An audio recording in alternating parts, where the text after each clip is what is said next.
I'm really excited to share with you some findings that really surprised me about what makes companies succeed the most, what factors actually matter the most for startup success.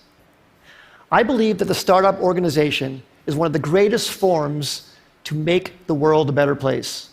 If you take a group of people with the right equity incentives and organize them in a startup, you can unlock human potential in a way never before possible. You get them to achieve unbelievable things. But if the startup organization is so great, why do so many fail? That's what I wanted to find out. I wanted to find out what actually matters most for startup success. And I wanted to try to be systematic about it, avoid some of my instincts and maybe misperceptions I have from so many companies I've seen over the years. I wanted to know this because I've been starting businesses since I was 12 years old, when I sold candy at the bus stop in junior high school, to high school when I made solar energy devices, to college when I made loudspeakers, and when I graduated from college, started software companies. And 20 years ago, I started Idea Lab, and in the last 20 years, we started more than 100 companies, many successes and many big failures. We learned a lot from those failures. So I tried to look across what factors accounted the most for company success and failure. So I looked at these 5. First, the idea. I used to think that the idea was everything. I named my company Idea Lab, and how much I worship the aha moment when you first come up with the idea. But then over time, I came to think that maybe the team, the execution, adaptability, that mattered even more than the idea. I never thought I'd be quoting boxer Mike Tyson on the TED stage, but he once said, "Everybody has a plan until they get punched in the face." And I think that's so true about business as well. So much about a team's execution is its ability to adapt to getting punched in the face by the customer. The customer is the true reality. And that's why I came to think that the team maybe was the most important thing.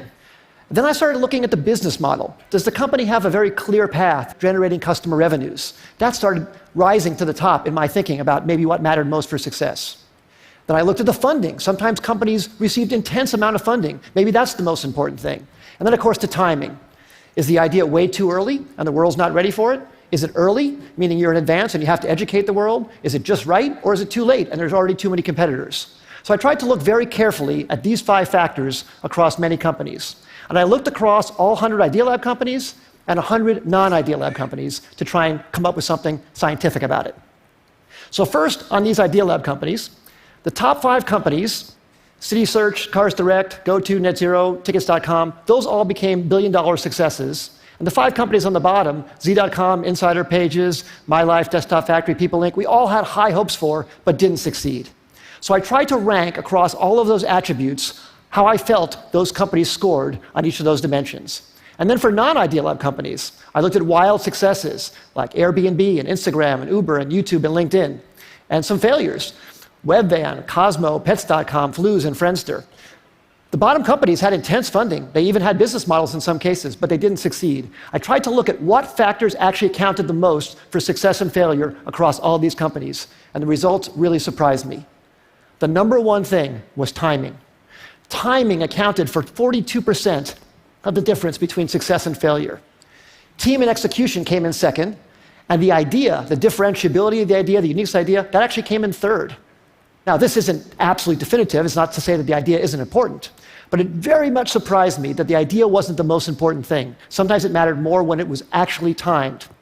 The last 2, business model and funding, made sense to me, actually. I think business model makes sense to be that low because you could start out without a business model and then add one later if your customers are demanding what you're creating. And funding, I think as well. If you're underfunded at first, but you're gaining traction, especially in today's age, it's very, very easy to get intense funding. So now let me give you some specific examples about each of these. So take a wild success like Airbnb, that everybody knows about. Well, that company was famously passed on by many smart investors because people thought, no one's going to rent out a space in their home to a stranger. Well, of course, people proved that wrong. But one of the reasons it succeeded, aside from a good business model, a good idea, great execution, is the timing. That company came out right during the height of the recession when people really needed extra money. And that maybe helped people overcome their objection to renting out their own home to a stranger. Same thing with Uber. Uber came out, incredible company, incredible business model, great execution too, but the timing was so perfect for their need to get drivers into the system. Drivers were looking for extra money. It was very, very important. Some of our early successes, CitySearch came out when people needed web pages. GoTo.com, which we announced actually at TED in 1998, was when companies were looking for cost-effective ways to get traffic. We thought the idea was so great, but actually the timing was probably maybe more important.